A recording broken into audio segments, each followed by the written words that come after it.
ನಮಸ್ತೆ and welcome to News Sense. ನಾನು Soumya Krishna Hegde. Bastar the Naxal story. ಇವತ್ತು ಈ ಸಿನಿಮಾವನ್ನು ನೋಡ್ಕೊಂಡು ಬಂದೆ. ಲಾಸ್ಟ್ ಇಯರ್ ಆಲ್ಮೋಸ್ಟ್ ಇದೇ ಟೈಮ್ ಅಂತ ಅನ್ಸುತ್ತೆ, ಹೆಚ್ಚು ಕಡಿಮೆ. ದಿ ಕೇರಳ ಸ್ಟೋರಿ ಅನ್ನುವಂತಹ ಒಂದು ಸಿನಿಮಾದಕ್ಕೆ ಸಂಬಂಧಪಟ್ಟ ಹಾಗೆ ಸಾಕಷ್ಟು ಕಾಂಟ್ರವರ್ಸಿ ಅನ್ನೋದು, ಡಿಬೇಟ್ ಅನ್ನೋದು, ಕ್ರಿಟಿಸಿಸಮ್ ಅನ್ನೋದು, ಅದು ಒಂದು ಪಕ್ಷಕ್ಕೆ ಸೇರಿರೋದು, ಕರ್ನಾಟಕದಲ್ಲಿ ಎಲೆಕ್ಷನ್ ನಡೀತಾ ಇದೆ ಅನ್ನೋ ಕಾರಣಕ್ಕೋಸ್ಕರ ಈ ಟೈಮಲ್ಲಿ ರಿಲೀಸ್ ಮಾಡಿದ್ದಾರೆ, ಸುಳ್ಳೆ ಕೆಲವೊಂದಷ್ಟು ಡೇಟಾ ಕೊಡ್ತಿದ್ದಾರೆ.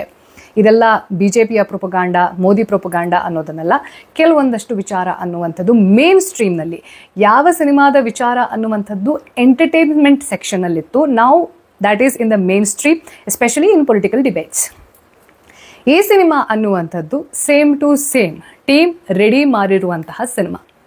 ಈ ಸಿನಿಮಾದಲ್ಲಿ ಏನೇನು ತೋರಿಸಿದಾರಲ್ಲ ಅದನ್ನು 2010 ಸಮಯದಲ್ಲಿ ಛತ್ತೀಸ್ಗಢದ ಬಸ್ತರ್ ಅನ್ನುವಂತಹ ಪ್ರದೇಶದಲ್ಲಿ ಏನೆಲ್ಲ ನಡೀತು ಅನ್ನೋದನ್ನ ಆಧಾರವಾಗಿ ಇಟ್ಕೊಂಡು ಅಲ್ಲೇ ಶೂಟ್ ಮಾಡಿ, ಅಲ್ಲಿನ ದಂಡಕಾರಣ್ಯ ಅನ್ನುವಂತಹ ಪ್ರದೇಶ, ಆ ಜಂಗಲ್ನಲ್ಲಿ ಯಾವುದು ನಿಜವಾಗಿಯೂ ನಕ್ಸಲ್ ಇನ್ಫೆಸ್ಟೆಡ್ ಇತ್ತು ಅಂಥ ಒಂದು ಪ್ಲೇಸ್ನಲ್ಲಿ ಶೂಟ್ ಮಾಡಿ ತೆರೆ ಮೇಲೆ ತೋರಿಸಿರುವಂತಹ ಒಂದು ಸಿನಿಮಾ. ಮೊದಲೆಲ್ಲ ಈ ಸಿನಿಮಾ ರಿವ್ಯೂ ಅನ್ನುವಂಥದ್ದಿದೆ ಅಲ್ಲ, ಅದರಲ್ಲಿ ಹೀರೋ ಆ್ಯಕ್ಟಿಂಗ್ ಹೇಗಿದೆ, ಹೀರೋಯಿನ್ ಆ್ಯಕ್ಟಿಂಗ್ ಹೇಗಿದೆ, ಸಾಂಗ್ಸ್ ಚೆನ್ನಾಗಿದೆಯಾ ಅಲ್ವಾ, ಫೈಟಿಂಗ್ ಹೇಗಿದೆ, ಡೈರೆಕ್ಟರ್ ಗೆದ್ರಾ ಸೋತ್ರ, ಪ್ರೊಡ್ಯೂಸರ್ಗೆ ದುಡ್ಡು ಆಗುತ್ತಾ ಆಗಲ್ವಾ, ಇಂಥದ್ರ ಬಗ್ಗೆ ರಿವ್ಯೂ ಅನ್ನುವಂಥದ್ದನ್ನು ಈ ಎಂಟರ್ಟೈನ್ಮೆಂಟ್ ಜರ್ನಲಿಸ್ಟ್ ಮಾತ್ರ ಕೊಡ್ತಾ ಇದ್ರು. ಬಟ್ ಇವತ್ತಿನ ಕಾಲದಲ್ಲಿ, especially from last 2 years, if I am not wrong, starting from the Kashmir files, ಇದು ಮೇನ್ ಸ್ಟ್ರೀಮ್ ಡಿಬೇಟ್, ಅಂದರೆ ಪ್ರೈಮ್ ಟೈಮ್ನ ಡಿಬೇಟ್ ಆಗಿ ಕನ್ವರ್ಟ್ ಆಗಿದೆ. ಅರ್ಥ ಮಾಡ್ಕೊಳ್ತಾ ಹೋಗೋಣ. ಈ ಒಂದು ಸಿನಿಮಾ ಅನ್ನುವಂಥದ್ದು ಪೊಲಿಟಿಕಲ್ ಅಜೆಂಡಾ ಅನ್ನುವಂಥ ಮಾತು ಡೆಫಿನೆಟ್ಲಿ ಆಲ್ರೆಡಿ ಬಂದಿದೆ, ಮುಂದೂ ಬರುತ್ತೆ, ಬರ್ತಾನೆ ಇರುತ್ತೆ. ಪೊಲಿಟಿಕ್ಸ್, ರಿಲಿಜನ್, ಸೋಷಿಯೋ ಇಕಾನಮಿಕಲ್ ಇಶ್ಯೂಸ್, ಇದೆಲ್ಲವುದನ್ನು ನಾವು ಸಪ್ರೇಟ್ ಆಗಿ ಡಿಬೇಟ್ ಮಾಡ್ತೀನಿ. ಇದು ಯಾವ ವಿಚಾರವನ್ನು ಇನ್ನೊಂದು ವಿಚಾರದಲ್ಲಿ ತೊಗೊಂಡೇ ಬರಬಾರ್ದು ಅನ್ನುವಂಥ ಮಡಿವಂತಿಕೆ ಇಟ್ಕೊಂಡಿರ್ತೀರಾ ಅಂತಂದರೆ ಬಹುಶಃ ಮನುಷ್ಯರು ಎಲ್ಲಿಲ್ವೋ ಅಂಥ ಒಂದು ಪ್ಲಾನೆಟ್ಗೆ ಹೋಗಿ ಬದುಕಬೇಕು. Let's face this. ಯಾವ ದೇಶದಲ್ಲಿ ಪಾರ್ಟಿಷನ್ ಅನ್ನುವಂಥದ್ದು that was made on the basis of religion, ಅಲ್ಲಿ ನೀವು ಇದೆಲ್ಲವನ್ನ ಸಪ್ರೇಟ್ ಮಾಡಿ ಮಾತಾಡ್ತೀನಿ, ಯಾವುದು ಯಾವುದಕ್ಕೂ ಮಿಕ್ಸ್ ಆಗಬಾರ್ದು, ಯಾವುದು ಯಾವುದಕ್ಕೂ ಇಂಟರ್ಲಿಂಕ್ಡ್ ಇರಬಾರ್ದು ಅಂತ ಆರ್ಗ್ಯೂ ಮಾಡ್ತೀರಾ ಅಂತಂದರೆ I don't feel it sensible. ಈ ಒಂದು ಸಿನಿಮಾದಲ್ಲಿ ಯಾವುದೇ ಪೊಲಿಟಿಕಲ್ ಅಜೆಂಡಾ ಇಲ್ವಾ? ಡೆಫಿನೆಟ್ಲಿ ಇದೆ. ಆದರೆ ಆ ಅಜೆಂಡಾ ಇರುವಂಥದ್ದು ದೇಶಕ್ಕೆ ಏನಾದರೂ ಹಾಳನ್ನು ಮಾಡುತ್ತಾ ಅನ್ನೋದು, that is my point. So ಈ ಒಂದು ಸಿನಿಮಾವನ್ನು 2010 ಸಮಯದಲ್ಲಿ ನಾವ್ಯಾರು ಡೆಫಿನೆಟ್ಲಿ ಛತ್ತೀಸ್ಗಢದಲ್ಲಿ ಏನಾಯಿತು ಅನ್ನೋದನ್ನು ಡೆಫಿನೆಟ್ಲಿ ನಾವ್ಯಾರು ಅಲ್ಲಿ ಹೋಗಿ ಕೂತ್ಕೊಂಡು ಹೀಗಿತ್ತು ಗ್ರೌಂಡ್ ರಿಪೋರ್ಟ್ ಅನ್ನು ಹೇಳೋಕೆ ಸಾಧ್ಯ ಇಲ್ಲ. ಆದರೆ ಒಂದು ಇನ್ಸಿಡೆಂಟ್ ನಡೆಯುತ್ತೆ. 76 CRPF ಜವಾನರನ್ನು ಈ ನಕ್ಸಲರು ಬ್ರೂಟಲಿ ಕೊಲ್ತಾರೆ, ಬರ್ಬರವಾಗಿ ಕೊಲ್ತಾರೆ.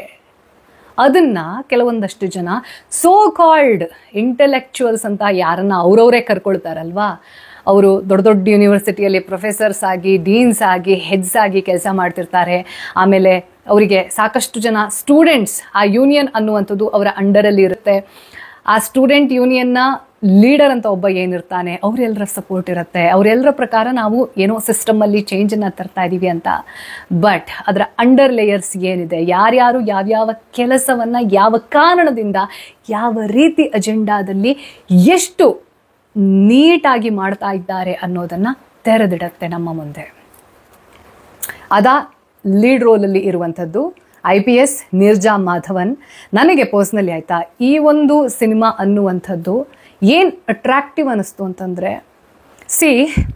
ಸಾಮಾನ್ಯವಾಗಿ ಸಿನಿಮಾ ಅಂದ ತಕ್ಷಣ ಹಾಡಿರಬೇಕು, ಸಾಂಗ್ ಇರಬೇಕು, ಒಂದು ಲವ್ ಸ್ಟೋರಿ ಇರಬೇಕು, ಒಂದು ಐಟಮ್ ಸಾಂಗ್ ಇರಬೇಕು, ಡಾನ್ಸ್ ನಂಬರ್ ಇರಬೇಕು, ಈ ರೀತಿ. ಅಂದರೆ ನಮ್ಮ ನಾರ್ಮಲ್ ಲೈಫಿಂದ ನಾವು ಡಿಟ್ಯಾಚ್ ಆಗಿ ಏನೋ ಒಂದು ಫ್ಯಾಂಟಸಿ ವರ್ಲ್ಡಲ್ಲಿ ಆರಾಮಾಗಿ ಟೈಮ್ ಪಾಸ್ ಮಾಡಿ ಬರಬೇಕು, ಒಂದು ಖುಷಿ ಸಿಗಬೇಕು ಅಂತ. ಬಟ್ ಇವತ್ತಿಗೆ ಏನು ಸಿನಿಮಾಗಳು ಬರ್ತಾ ಇದೆ ಅಲ್ಲ, that will make you uncomfortable.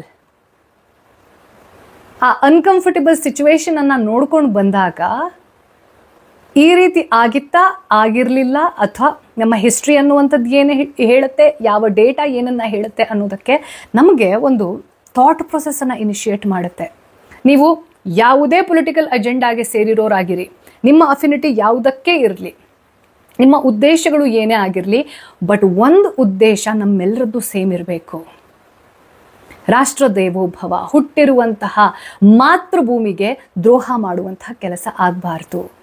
So ಈ ಸಿನಿಮಾ ಹೇಗೆ ಶುರುವಾಗುತ್ತೆ ಅಂತಂದರೆ, ಒಬ್ಬ ವ್ಯಕ್ತಿ ಹಳ್ಳಿಯವನು ಪಾಪ ತನ್ನ ಮಕ್ಕಳಿಗೆ ಒಳ್ಳೆ ಎಜುಕೇಷನ್ ಕೊಡಬೇಕು ಅಂತ ಏನೋ ಹೋರಾಟ ಮಾಡಿಕೊಂಡು ಕಷ್ಟಪಟ್ಕೊಂಡಿರ್ತಾನೆ. ಆ ಎಲ್ಲ ಜಾಗ ಇದೆ ಅಲ್ವಾ, ಬಸ್ತರ್ ಅನ್ನುವಂತಹ ಪ್ರದೇಶ ಅನ್ನುವಂಥದ್ದು ಏನಿದೆ, ನಕ್ಸಲರ ಕಬ್ಜಾಗೆ ಒಳಪಟ್ಟಿರುವಂಥದ್ದು. ಬಹಳಷ್ಟು ಜನರಿಗೆ, ಇವನ್ ಟು ಸರ್ಟೆನ್ ಎಕ್ಸ್ಟೆಂಟ್ ನನಗೂ ಸಹ, ಈ ನಕ್ಸಲರನ್ನು ನಮ್ಮ ಎಜುಕೇಷನ್ ಸಿಸ್ಟಮ್ ಇರಬಹುದು ಅಥವಾ ನಾವು ನೋಡಿರುವಂಥ ಪ್ರೀವಿಯಸ್ ಸಿನಿಮಾಗಳಿವೆ ಅಲ್ಲ, ಈ ನಕ್ಸಲರನ್ನು ಒಂದು ರೀತಿಯಲ್ಲಿ ಗ್ಲೋರಿಫೈ ಮಾಡಿ ಇಟ್ಟಿದ್ದಾರೆ. ಹಾಗೆ ಅವರು ಮಾಡ್ತಾ ಇರುವಂಥದ್ದು, ಅವರ ಈ ಬೀಯಿಂಗ್ ರೆಬೆಲ್ ಅನ್ನುವಂಥದ್ದು ಏನಿದೆ, ಅದು ಸಾಮಾನ್ಯ ನಾಗರಿಕರ ಸಲುವಾಗಿ ಅಂತ ಏನು ನರೇಷನ್ ಅನ್ನುವಂಥದ್ದಿತ್ತು, ಅದನ್ನು ಇದು ಒಂದ್ಸತಿ ಬ್ರೇಕ್ ಮಾಡಿ ತೋರಿಸುತ್ತೆ. ಯಾವ ಉದ್ದೇಶದಿಂದ ಇದು ಪ್ರಪಂಚದ ಮುಂದೆ ತನ್ನನ್ನು ತಾನು ತೆರ್ಕೊಂಡಿದೆ, ಆದರೆ ಅದರ ಒಳಗಡೆ, ಆ ಸಿಸ್ಟಮ್ ಒಳಗಡೆ ಯಾರ್ಯಾರಿದ್ದಾರೆ, ಕೇವಲ ನಕ್ಸಲ್ ಮಾತ್ರ ಅಲ್ಲ, ಆ ನಕ್ಸಲರ ಹಿಂದೆ ಇರುವಂತಹ ಶಕ್ತಿಗಳು ಯಾವುದು ಅನ್ನೋದನ್ನು ಅನಾವರಣ ಮಾಡುವಂತಹ ಪ್ರಯತ್ನವನ್ನು ಮಾಡುತ್ತೆ. And in the best efficient way. ಈ ಬಸ್ತರ್ ಹಾಗೂ ಈ ಪ್ರದೇಶಗಳಿಗೇನಿದೆ ಅಲ್ವಾ, ಎಲ್ಲೆಲ್ಲಿ ನಕ್ಸಲರು ಅವರ ಆರ್ಭಟ ಅನ್ನುವಂಥದ್ದು, ಹಾವಳಿ ಅನ್ನುವಂಥದ್ದು ಇದೆಲ್ಲವೂ ಜಾಸ್ತಿ ಇತ್ತು. ನನಗಿದು ಪರ್ಸ್ನಲಿ ಈ ಕ್ವೆಶ್ಚನ್ ಇತ್ತು. ಕರ್ನಾಟಕ ಇರಬಹುದು, ಕರ್ನಾಟಕದ ಈ ಮಲೆನಾಡು ರೀಜನ್ ಏನೋ ಇದೆ, ಹಾಗೆ ಛತ್ತೀಸ್ಗಢ ಇರಬಹುದು, ಆಂಧ್ರದ ಕೆಲವೊಂದಷ್ಟು ಪ್ರದೇಶ ಇರಬಹುದು, ವೆಸ್ಟ್ ಬೆಂಗಾಲಲ್ಲಿ ಪೀಕಲ್ಲಿ ಇತ್ತು ಒಂದು ಟೈಮಲ್ಲಿ, ಈಗಲೂ ಕೂಡ ಏನು ಕಡಿಮೆ ಇಲ್ಲ ಅಲ್ಲಿ, ಬಿಹಾರ್ ಇರಬಹುದು. ಈ ಥರ ಪ್ಲೇಸಸ್ಸಲ್ಲೇ ಯಾಕೆ ಅಂದರೆ, ಒಂದು ಸಲಾಗಿರುವಂತಹ ರಾಜ್ಯಗಳಲ್ಲಿದೆ.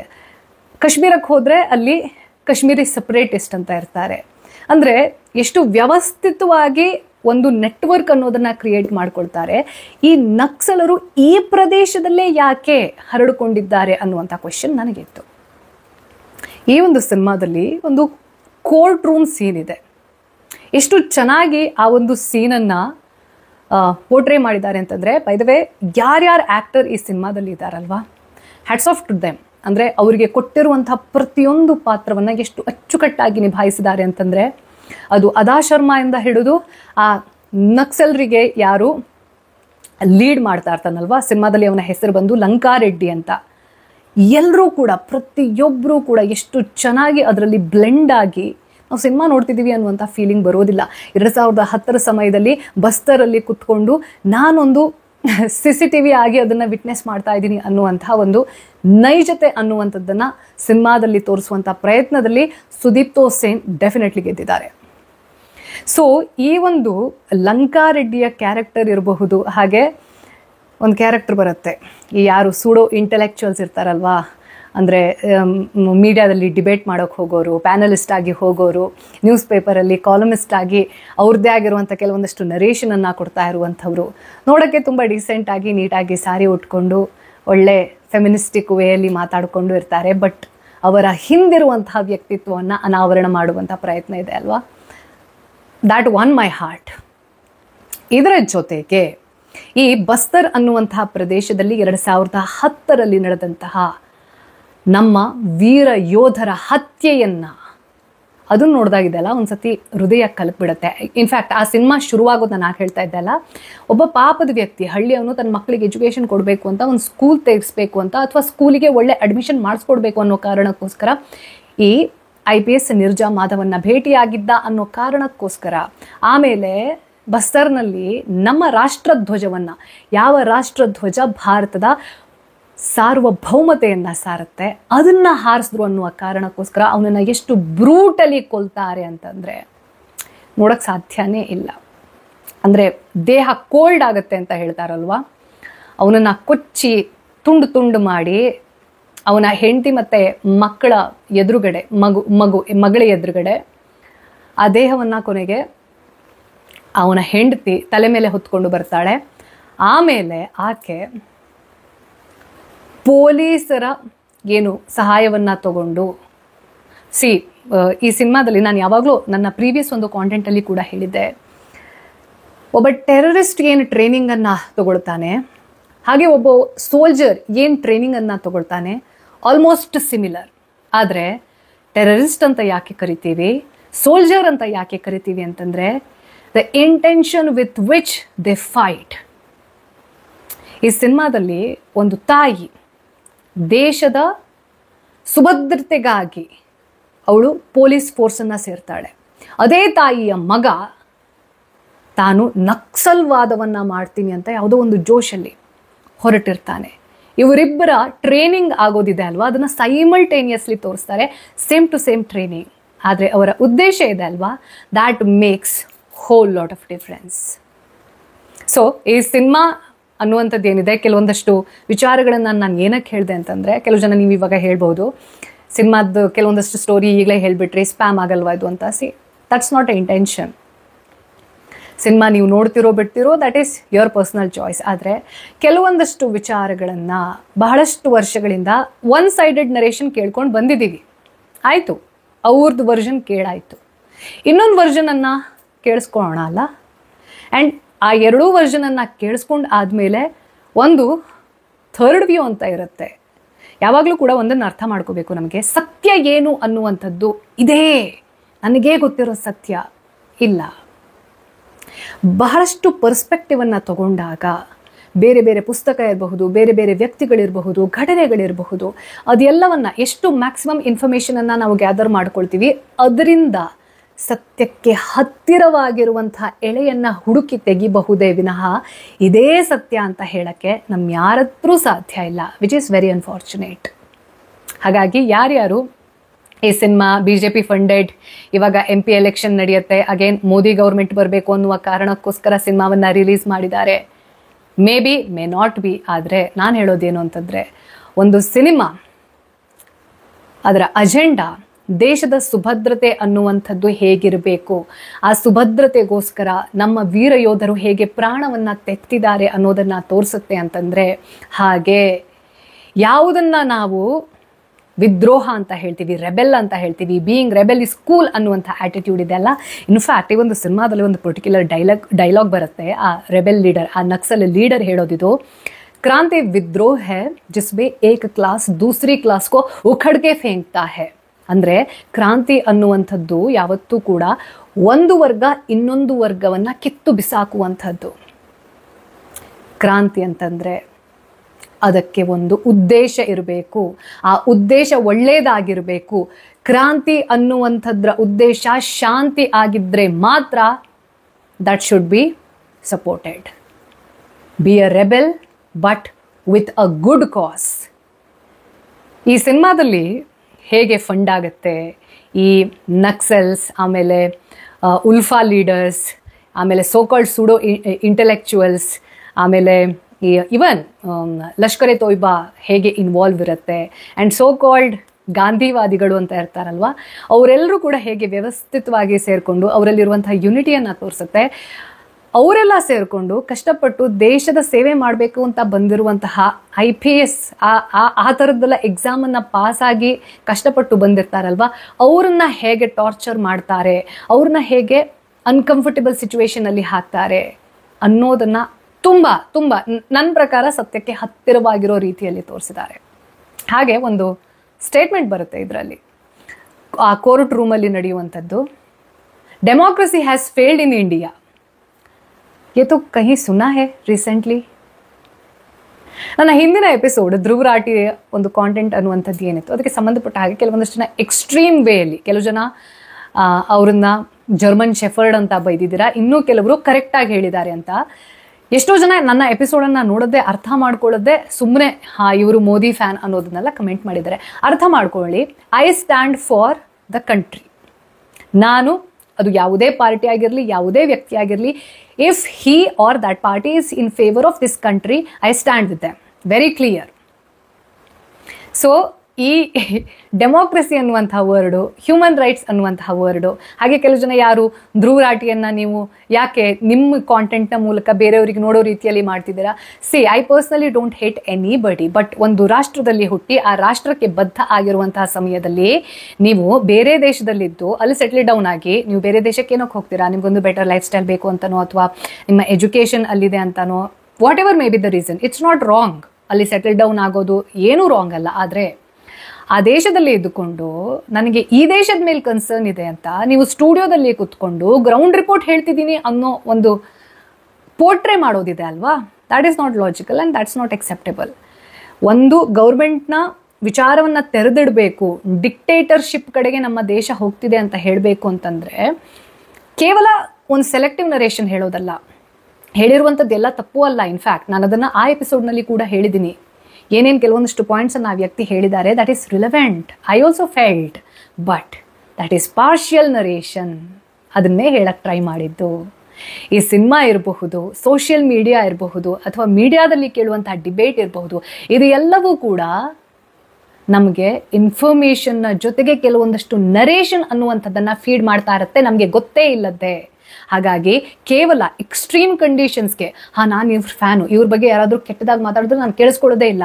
ನೋ, ಕೇಳಿಸ್ಕೋಬೇಕು. ಅದರ್ ಪಾರ್ಟಿಗೆ ಏನು ಹೇಳುತ್ತೆ, ಅಪೋಸಿಟ್ ಒಪಿನಿಯನ್ ಏನಿದೆ ಅಂತ ಕೇಳಿಸ್ಕೊಳ್ಬೇಕು. You should have that patience. ಇದನ್ನು ನಾನು ಹೇಳಕ್ಕೆ ಟ್ರೈ ಮಾಡಿತ್ತು.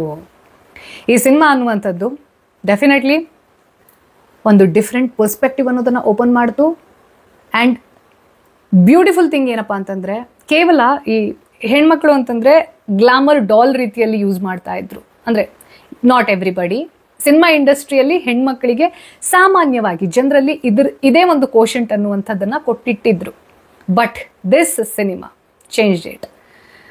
ನನಗದು ತುಂಬ ಇಷ್ಟ ಆಯಿತು. ಆ ಥರ ರೋಲ್ ಮಾಡೋರು, ಆ ಥರ ಆ್ಯಕ್ಟಿಂಗ್ ಮಾಡುವಂಥವರು ಅಂಥ ಒಂದು ಗ್ಲಾಮರ್ ರೋಲಲ್ಲೂ ಕೂಡ ಗ್ಲಾಮರಸ್ ಆಗಿ in terms of there character ತುಂಬ ಚೆನ್ನಾಗಿ ಅನ್ನಿಸ್ತು ನನಗೆ. ಸೊ ಹಾಗಾಗಿ ಯಾರ್ಯಾರಿಗೆ ಅನ್ಕಂಫರ್ಟೇಬಲ್ ಆಗಿರುವಂತಹ, ಸತ್ಯಕ್ಕೆ ಹತ್ತಿರವಾಗಿರುವಂತಹ ಕೆಲವೊಂದಷ್ಟು ಘಟನೆಗಳನ್ನು ಕೇಳಿಸ್ಕೊಳ್ಳೋಕೆ, ನೋಡೋಕೆ ತಾಕತ್ತಿದೆ ಅಂತಂದರೆ ಯು ಶುಡ್ ವಾಚ್ ಇಟ್. ಈ ಡೆಮೋಕ್ರಸಿ, ಹ್ಯೂಮನ್ ರೈಟ್ಸ್, ಆಮೇಲೆ ಇದ್ರ ಬಗ್ಗೆ ಎಲ್ಲ ಡಿಬೇಟ್ ಮಾಡುವವರು ಇರ್ತಾರಲ್ವಾ, ಆ ಡಿಬೇಟನ್ನು ಕೇಳಿಸ್ಕೊಂಡು ಓ ಹೌದಲ್ವಾ, ಎಷ್ಟು ಮೋಸ ಆಗ್ತಾ ಇದೆ. ಆ್ಯಂಡ್ ಇನ್ಫ್ಯಾಕ್ಟ್ ಡಾಕ್ಟರ್ ಬಾಬಾ ಸಾಹೇಬ್ ಅಂಬೇಡ್ಕರ್ ಅವರ ಹೆಸರನ್ನು ಹೆಂಗೆ ಮಿಸ್ಯೂಸ್ ಮಾಡ್ಕೋತಾರೆ. ಸಂವಿಧಾನ ಅಂತ ಹೇಳ್ತಾರೆ. ಯಾವ ಡಾಕ್ಟರ್ ಬಾಬಾ ಸಾಹೇಬ್ ಅಂಬೇಡ್ಕರ್ ಅವರಿಂದ ರಚಿತ ಆಗಿರುವಂತಹ ಸಂವಿಧಾನ, ಆ ಸಂವಿಧಾನದ ಮೂಲಕ ಯಾವ ಒಂದು ದೇಶ ಅನ್ನುವಂಥದ್ದು ನಡೀತಾ ಇದೆ, ಆ ದೇಶವನ್ನು ಛಿದ್ರಗೊಳಿಸುವಂಥದ್ದನ್ನು ಮಾಡ್ತಾರೆ ಅಂತಂದರೆ do you call them Baba Saheb Ambedkar supporters? ಈ ಸಿನಿಮಾದಲ್ಲಿ ನಿಮಗೆ ಯಾವ್ಯಾವ ಕೆಲವೊಂದಷ್ಟು ನರೇಷನ್ ಅನ್ನುವಂಥದ್ದನ್ನು ಈಗಾಗಲೇ ಫೀಡ್ ಮಾಡಿದ್ದಾರೆ. ಅದು ಎಲ್ಲದಕ್ಕೂ ಒಂದು ಕೌಂಟರ್ ಥಾಟ್ ಪ್ರೊಸೆಸ್ ಅನ್ನೋದಂತೂ ಡೆಫಿನೆಟ್ಲಿ ಸಿಗತ್ತೆ. ಈ ಸಿನಿಮಾದಿಂದ ನಿಮ್ಮ ಏನು ಪಾಯಿಂಟ್ ಆಫ್ ವ್ಯೂ ಬದಲಾಗಬೇಕಾ? No, but you should have the tolerance to watch the other side. ಇದನ್ನೇ ಹೇಳಕ್ಕೆ ಟ್ರೈ ಮಾಡೋದು. ನಾನು ಇನ್ಫ್ಯಾಕ್ಟ್ ನನ್ನ ನ್ಯೂಸ್ ಸೆನ್ಸ್ನ ಎಪಿಸೋಡ್ನ ಡಿಸ್ಕ್ರಿಪ್ಷನ್ನಲ್ಲಿ ಕೂಡ ಹೇಳಿದ್ದೀನಿ. ಕೆಲವು ಜನ ಯಾರು ಕಮೆಂಟ್ ಮಾಡ್ತಾರಲ್ವಾ, ನೀವು ಜರ್ನಲಿಸ್ಟ್ ಆಗಿ ನ್ಯೂಟ್ರಲ್ ಆಗಿ ಮಾತಾಡಬೇಕು. Neutral is the actual danger. Take a stand. So my stand is for my country, very clear. ಅದು ಯಾವುದೇ ಪೊಲಿಟಿಕಲ್ ಪಾರ್ಟಿ ಆಗಿರಲಿ, ಯಾವುದೇ ಪೊಲಿಟಿಕಲ್ ಲೀಡರ್ ಆಗಿರಲಿ, whoever may be. And I don't agree people saying ಈ political, religion, cinema ಇದೆಲ್ಲವೂ separate ಆಗಿರಬೇಕು. Separate ಆಗಿರಲ್ಲ.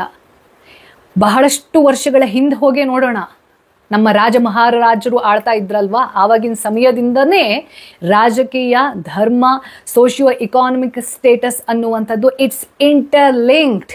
You can't separate it. Simple. Cinema definitely worth watching. ಈ ಸಿನಿಮಾದಿಂದ ನಿಮಗೆ ಏನು ಸಿಗುತ್ತೋ ಬಿಡುತ್ತೋ, ಆದರೆ ಒಂದಂತೂ ಡೆಫಿನೆಟ್ಲಿ ಬರುವಾಗ ನಿಮಗೆ ಫೀಲ್ ಆಗುತ್ತೆ, ಎಷ್ಟು ಜನರ ಕಷ್ಟ, ಎಷ್ಟು ಜನರ ರಕ್ತದಿಂದ ನಾವು ಇಷ್ಟು ಆರಾಮಾಗಿ ಇನ್ನೂ ಕೂಡ ಈ ದೇಶದಲ್ಲಿ ಸೇಫ್ ಆಗಿ, ನಾನು ಈ ರೀತಿ ನನ್ನ ಮನೆಯಲ್ಲಿ ಈ ವಿಡಿಯೋವನ್ನು ಕ್ರಿಯೇಟ್ ಮಾಡ್ತೀನಿ, ನಿಮ್ಮ ಮನೆಯಲ್ಲಿ ಕೂತ್ಕೊಂಡು ನೀವು ಅದನ್ನು ನೋಡ್ತೀರಾ ಅಂತಂದರೆ we should be thankful to somebody. ಅವರನ್ನೇ ಈ ರಾಷ್ಟ್ರದ ವೀರ ಯೋಧರು ಅಂತ ಕರೀತಾರೆ. Let's salute them. Take care.